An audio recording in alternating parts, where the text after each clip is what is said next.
ఇద్దరా ఇద్దరా రచ్చ అంటే నా లైఫ్లో అది. నువ్వు సాయంత్రం దాకా నీ వయసు అయిపోయేదాకా కొడుతూనే ఉంటావు.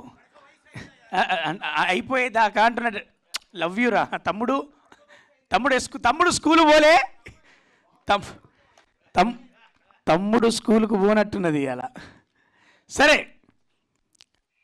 ఎమోషనల్ బ్లాక్ మాస్టర్, అదే తెలుగు స్పెల్లింగ్లు ఉంటాయి కదా అప్పుడప్పుడు.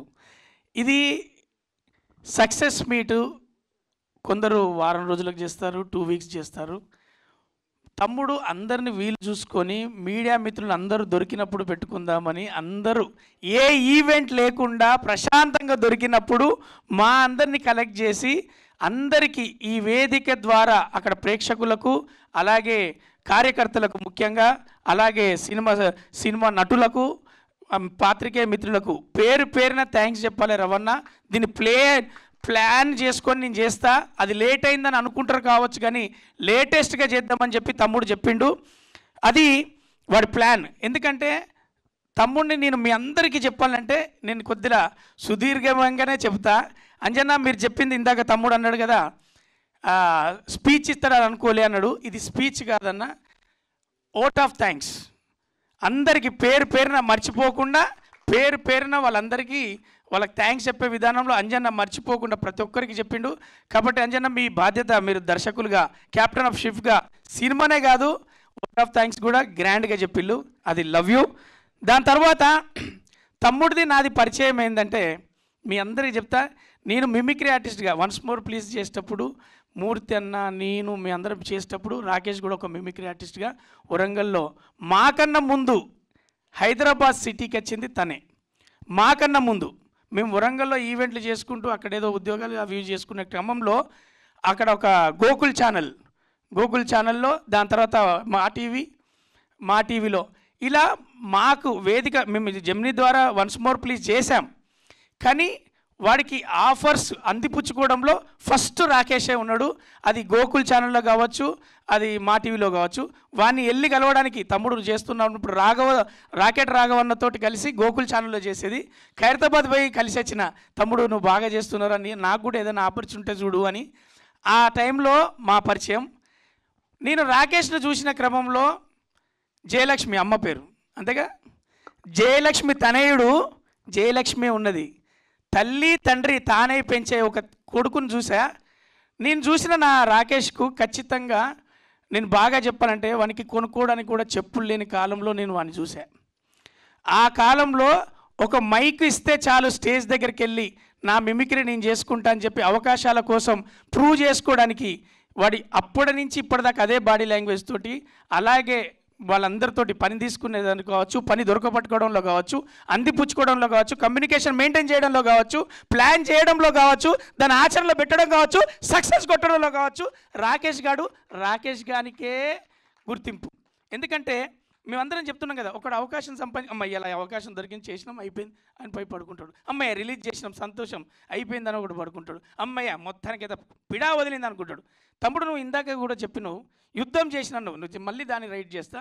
నువ్వు లైఫ్లో ఎప్పుడూ యుద్ధం చేయలేదురా. నిన్ను నువ్వు చెక్కుకుంటూ, నిన్ను నువ్వు వెతుక్కుంటూ, నిన్ను నువ్వు తెలుసుకుంటూ, నిన్ను నువ్వు ప్రమోట్ చేసుకుంటూ, నీ కోసం నువ్వు బ్రతికే క్రమంలో జయలక్ష్మిని సాటిస్ఫాక్షన్ చేసి అక్కడ కూర్చోబెట్టి ఇప్పుడు సుజాత సమేత రాకేష్ వైనవ్. అది మాత్రం ఎందుకంటే జయలక్ష్మి గారు ఒక్క స్టెప్ వెనకాల ఉండి గద్దె మీద కూర్చున్నది. అలా ముందు తోలు బొమ్మలాటలో మీ ఇద్దరు ఆడుతున్నారు, ఒకరు ప్రొడ్యూసర్గా ఒకరు హీరోగా. ఇప్పుడు కూడా వాడు కథానాయకుడు అయ్యాను కదా, ఓ యాంకర్కి ఎవరైనా చేయొచ్చు అనొచ్చు. కానీ నాకు వచ్చిన అతిథులను నేనే రిసీవ్ చేసుకుంటా, నేనే ఒక్కొక్కరిని పిలుస్తా అని చెప్పేసి వాడే యాంకర్గా. ఎందుకంటే వాడు సకల కళాకోవిదుడు, వాడు మిమిక్రీ ఆర్టిస్ట్, వాడు యాంకర్, వాడు కమెడియన్. వాడిని హీరోగా చూసిన దాంట్లో కూడా నేనే ఫస్ట్ ఉంటా. తమ్ముడు అవకాశాల కోసం తిరిగే టైంలోనే తమ్ముడు నీలాంటి అజీబ్ బాడీ లాంగ్వేజ్లు ఉన్నోడే ఒక హీరో కావాలని వెతుక్కుంటూ పోతే మోతీనగర్లో రూమ్ పైన 3 అంతస్తుల పైన ఒక చిన్న రూమ్లో టింకన్న సంరక్షణలో ఉన్నావు. అప్పుడు వెళ్ళి తమ్ముడు నీలాంటి హీరో అవుతాడు తమ్ముడు. నేను హీరో అయిందన్న, ఒరే నీ దండం పెడతారా, నువ్వు హీరో అయిన రోజు నన్ను గుర్తుపెట్టుకుంటూ, అది హీరో ఏ కథైనా కావచ్చు, నీలాంటి బాడీ లాంగ్వేజ్ కూడా కథ ఉంటుంది అనేది నీకు తెలుస్తుంది. నీలాంటి, ఎందుకంటే ఒక అమాయకపు చక్రవర్తి ఒక ఊరు కోసం సిటీ దాకా సీఎంను కలవేదాకా మనం చేసే ఈ కథలో వాడు ఖచ్చితంగా అలాగే ఉండాలి. అంతకు భిన్నంగా ఉన్న అంతకు, ఎందుకంటే ఈ సినిమా గురించి ఫస్ట్ నాకు కన్నన్న చెప్పిండు, అది మన పీసీ కన్నన్న. ఆ కన్నన్న చెప్పిన తర్వాత మంచి సబ్జెక్ట్ చేస్తాడు అన్నప్పుడు వాడు అవుతున్నాడా, ఓకే అన్న. ఆ తర్వాత మళ్ళీ నాకు చెప్పింది మన ధనరాజ్ అన్న, వాంది విన్నరా చాలా బాగుంది, వానికి సూటబుల్ సబ్జెక్ట్ అన్నాడు. ఆ తర్వాత చెప్పింది ఎడిటర్ మదన్న, ఒరే రవి అది చిన్న అరేంజ్ చేసుకుంటే మంచి సినిమా అవుతుంది, మంచి సినిమా చేసిండు ఆ అబ్బాయి, అందులో కనపడ్డ వాళ్ళందరికీ పేరు వస్తుంది అన్నాడు. దాని గురించి కూడా చెప్తా. తాగబోతు రమేష్ అన్న ఫస్ట్ నువ్వే ఫోన్ చేసిన, ఒరే రవిగా నాకు కన్ఫ్యూజన్ ఉన్నదిరా అన్నాడు. దేనికన్నా అన్న, నీ పెద్ద పెద్ద సినిమాలు చేసినా ఎవడు కాల్ చేసి నీ సీన్ పేలిందిరా అని చెప్పలే, లేకపోతే బాగా చేసినావు అని చెప్పలే. నీ అమ్మ ఫోన్ పెట్టేస్తారా, నేను ఇంకో ఫోన్ వస్తాను, మస్తు చేసినావు రమేష్ అన్న, కంబ్యాక్ సినిమా అంటాడు. ఒరే అమ్మ కంబ్యాక్ సినిమా అంటా లేదురా నాకు అన్నాడు. నిజంగా అన్న రమేష్ అన్న నేను ఇద్దరం మాట్లాడుకున్నాం, మేము నవ్వుకున్నాం. ఆ తర్వాత ధనరాజ్ అన్న ఫోన్ చేసిండు, ఒరే నాకు చిన్న క్లారిటీ రా రవి అన్నాడు. చూసినా చెప్పనరా, ఏందిరా అది ప్రేమలేఖ సినిమాలో దిగులు పడకురా సహోదరు అని ఒక సపోర్టర్ వచ్చినట్టు నేను ఆ సినిమాలు వచ్చినా అంటున్నారు, అది నిజమేనారా, నువ్వు చూసావని, నువ్వు చేసినావు, నీకు కనిపించలేదా అన్న. అంటే చేశాను పెద్దోడుగా, కానీ అంత పాత్రని నాకు తెలియదని ధనరాజ్ అన్న ఫోన్ చేసిండు.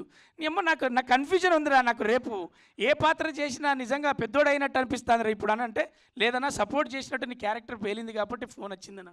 ఆ తర్వాత మదన్న ఫోన్ చేసిండు, తను నాకు మెసేజ్ చేసిండు, తనకు నేను మెసేజ్ చేసిన. నిజంగా ఒక బిడ్డ తండ్రి గూడెంలో ఉంటే బాధపడితే, పెళ్ళైతే లేదంటే బాధపడితే, నిజంగా కూడా ఆ కళ్ళల్లో ఆ రోదరంలో ఆయన మైమ్ ఆర్టిస్ట్ నుంచి ఆర్టిస్ట్గా మనందరం బుల్లితెరలో వెండితెరలో ఆయన చూస్తున్నాం. టీచర్గా ఆయన ఎంతమందిని నటులను తయారు చేస్తున్నాడో, నటనలో కూడా అంతే స్టూడెంట్గా అంతే భయంతో భక్తితోటి ఆయన చేస్తున్నది ఆ పాత్రలో కనపడుతుంది. ఇకపోతే లోహిత్ అన్న గురించి చెప్పాలి. మీరు అన్నారు కదా ఇండస్ట్రీ గుర్తించడం అవేం లేదన్నా, లోహిత్ అన్నకు మీరు అన్నారు కదా, లోహిత్ అన్న మనం షెడ్డీలు వేసుకున్నప్పుడే స్టార్ ఆయన బుల్లితెరల.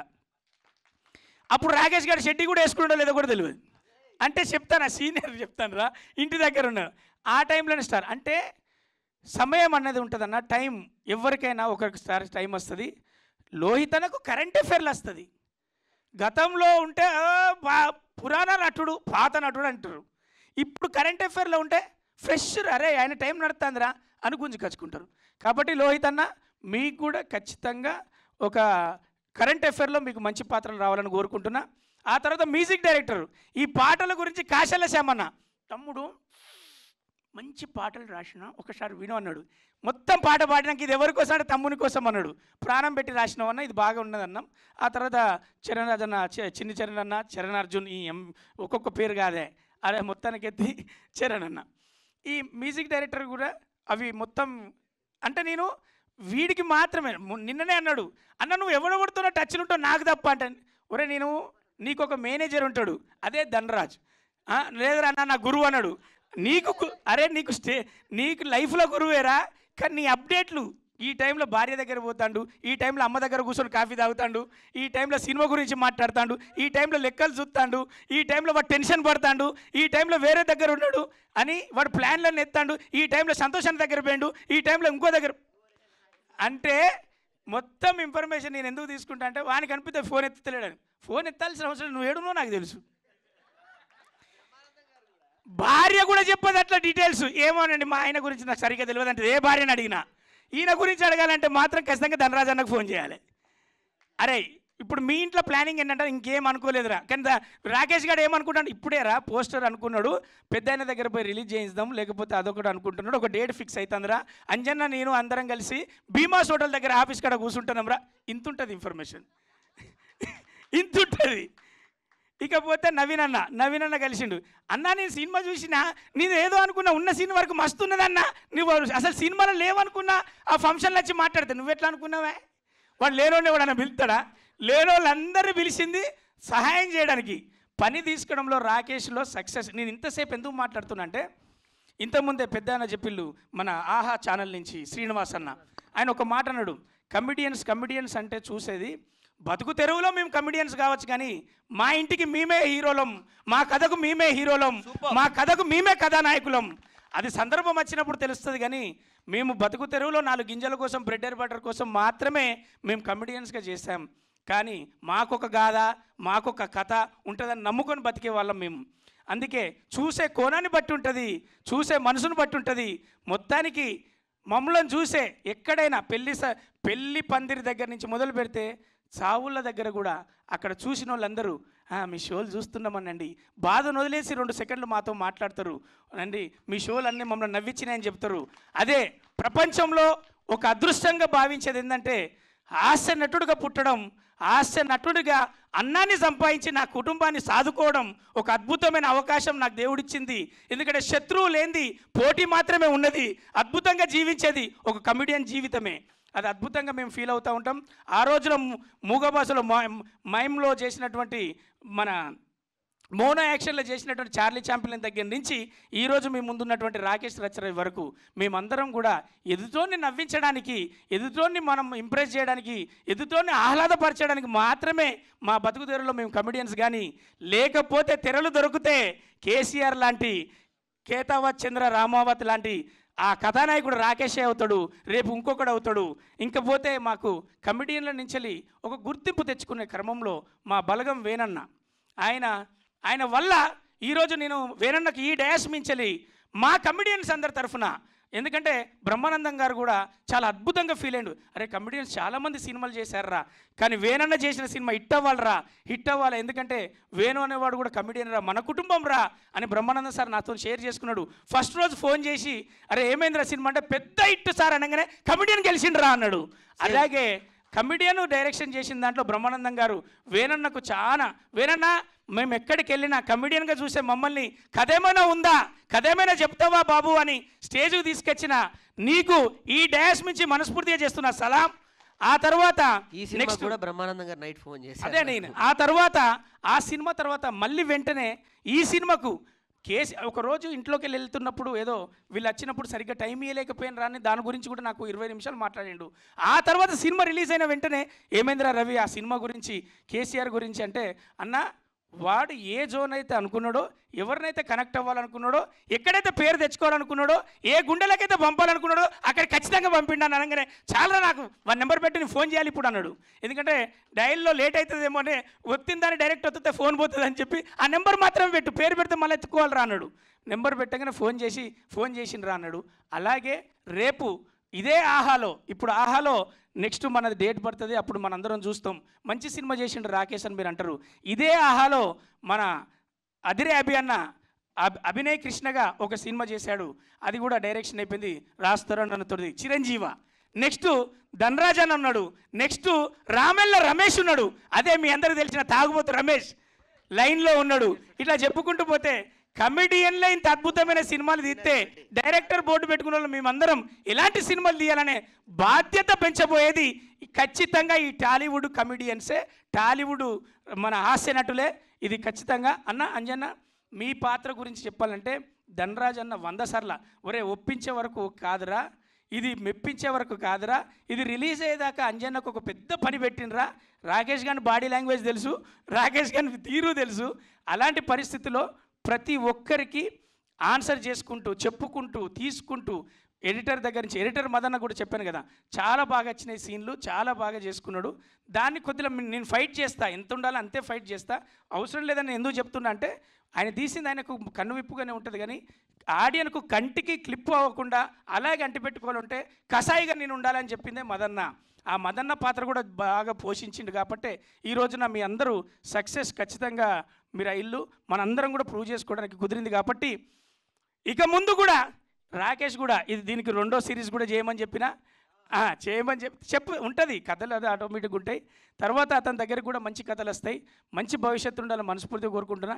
ఇందులో చేసిన నటీనటులకు, సాంకేతిక నిపుణులకు మా తమ్ముని తరఫున, మా టీం తరఫున, మా హాస్య నటులందరి తరఫున చాలా చాలా చాలా థ్యాంక్స్. ఎందుకంటే పేరున, ఎందుకంటే అది కమెడియన్ సినిమా చేస్తున్నాను అనగానే ఓ చిన్న చూపుతో స్టార్ట్ అవుతుంది, కాల్ వచ్చిన కాంచెలే మాకు తెలుసండి.